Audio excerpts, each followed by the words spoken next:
character in a novel may seem real enough, but the fact that she is a fictional literary figure with no say-so in the drama, she is not really a person, but the invention of the author.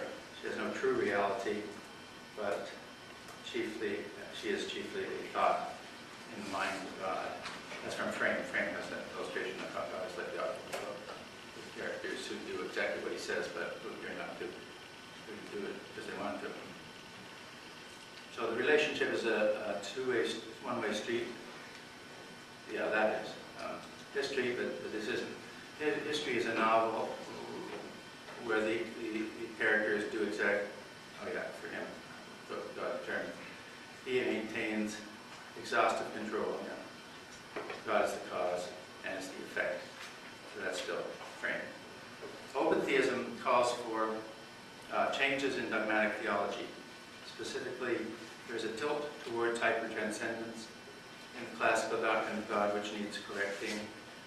We must overcome feelings of aloofness and inertness in God and get away from what Casper calls the solitary, narcissistic God who suffers his own weakness. We require a more coherent, non-determinist model, and it's usually on offer. We're not rationalists in this, but seek a little more conceptual intelligibility.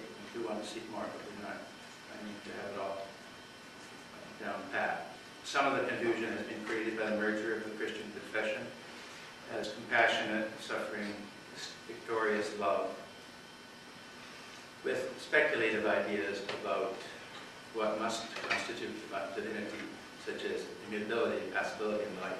Theology, for example, has often given the impression that God cannot grieve over the suffering of this world, cannot experience compassion within himself. As a result, certain of the traditional and attributes of God need to be reformulated in the light of gospel recovery, gospel witness. You have to speak differently on certain subjects nowadays. For example, that the unity of God is not a mathematical unity, but a living, complex unity which includes diversity. We need to say that God does not foster dead immutability, but has a dynamic constancy to his character and purpose, which includes movement and change. We have to say that God's power is not raw omnipotence, but the sovereignty of a love which is strong and in weakness. We have to say that God's grace is righteous and his righteousness is gracious. We have to say that God's omniscience is not an all-knowitiveness, but a deep wisdom accompanied by immense resourcefulness.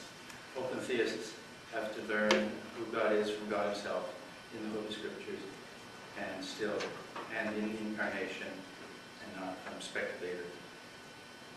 This is what God must be. Though not primarily speculative, I was thinking the other day how, you can come to our subjects with a worldview in hand. I don't want to say a Whiteheadian one, but I never seemed to me that way. It seemed to me always there's a biblical narrative, there's a story of salvation, there's these truths of the Word which we love and read and meditate on, and that's what we're really at. That's that narrative which is more important than anything else. And though not primarily speculative, open theism enjoys a certain fit with contemporary concerns. For example, it is apologetically promising that it entertains a view of God that yields a dynamic cosmology and better facilities for dialogue with science and theology. It also is existentially fruitful, positing a real human say-so, and it gives people the reason to live passionately because that living can actually make a difference and our prayers can change things. Practical implications are, in fact, it seems to be what tips the balance for many people in favor of open theism. That's how they see it through that existential fit. The fact that people are already living this way gives open theism boost. about open theism that attracts controversy, especially, is the view that is taken with regard to omniscience. The openness model affirms omniscience, but not exhaustive definite foreknowledge. It grants that God knows everything that can be known, but holds that the future actions of his creatures, including God's own future actions, are not yet, quote, real, quote, strictly speaking.